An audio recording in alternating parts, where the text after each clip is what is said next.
I do want to ask you about the health of Jackson Appel after that collision at the end of the game the other day. How's he doing? That's a good question. I haven't even asked him. I'm assuming he's fine. He wasn't on the injury report. Well, hello, everyone. Welcome into a very happy episode of TexAgs Rewind. David Nunya here with the Fan Show guys. Roy May, Matt Browning, and they're at the Angry Elephant News and Social Center, Callie Gardner. So, hey, Callie. Hey, guys. What was your favorite part of the show? Schloss, for sure. I love talking Aggie baseball, especially when we're winning.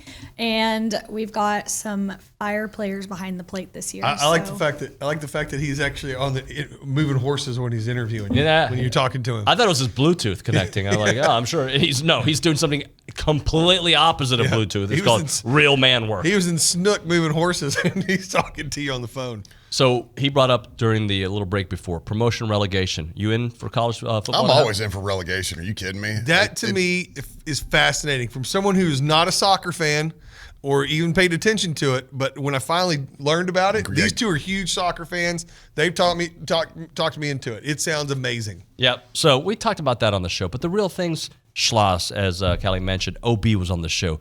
AT not by a freeway today. Actual normal conversation. It was kind of quiet. It was different. It was different. Like it was weird. I missed like the sound of LA traffic. And of course, these guys, the Fan Show on the TexAgs Rewind. Are you familiar with Savion Flagg? Yes. Wendell Mitchell. Yeah. TJ Starks. Okay. Yeah. JJ Chandler. Josh Nebo. Brandon Mahon. Yeah. John Walker. Yeah. Chris Collins. Mark French. Yeah. Zach Walker. Yeah. Cameron Allo, Josh Brown, Frank Byers. Well, that explains a lot. That does explain a lot. So I don't think that was necessarily that disappointing. You didn't have players. You did not have players. This year you have players. This year you have players. So I think you'd have to go back even further to say this is the most disappointing team since blank. Now, they can still reverse it. Yeah, I mean, they have 7 losses in SEC play. Yeah. They go 11-7, which, look, I'm just saying. That would definitely reverse it. That would and then we'd be like, dude, remember that day? They did it again. They did. They finished strong, baby.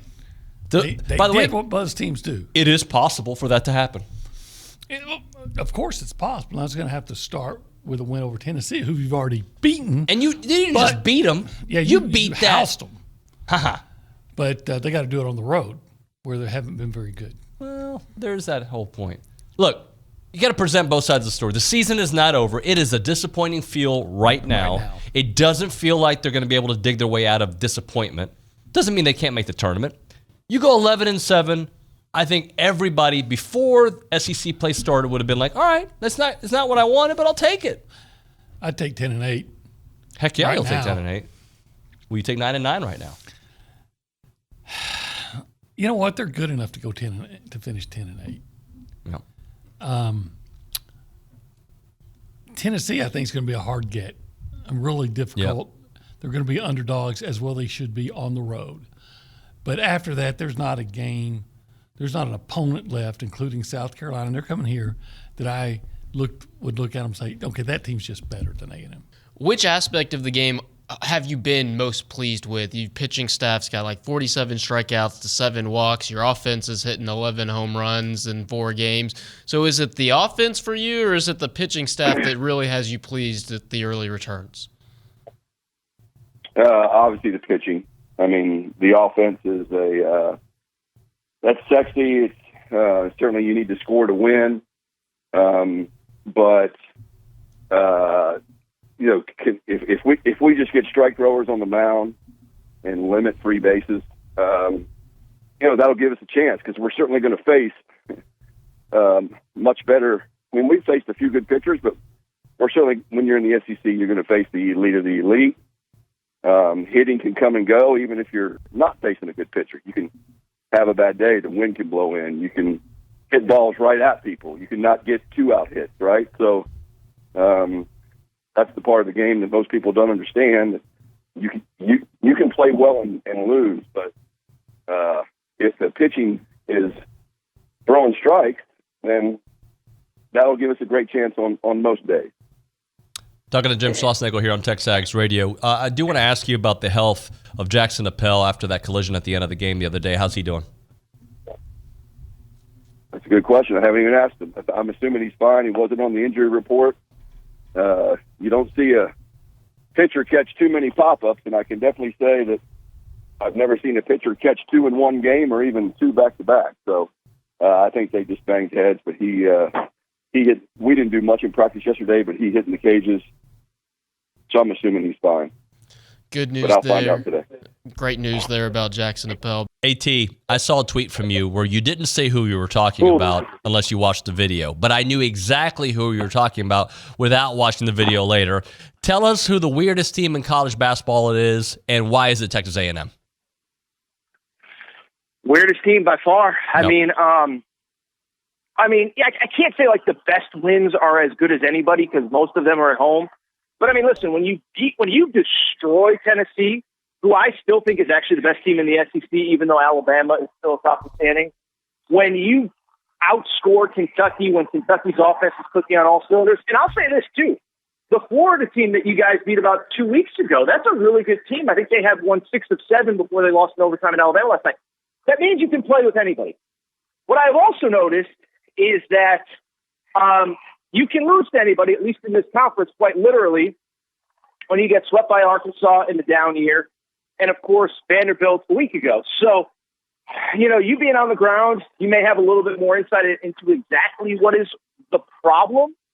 But it's weird because, you can't say A&M's the most disappointing team in the country because I think even Arkansas is probably more disappointing if you look at preseason expectation versus where they are.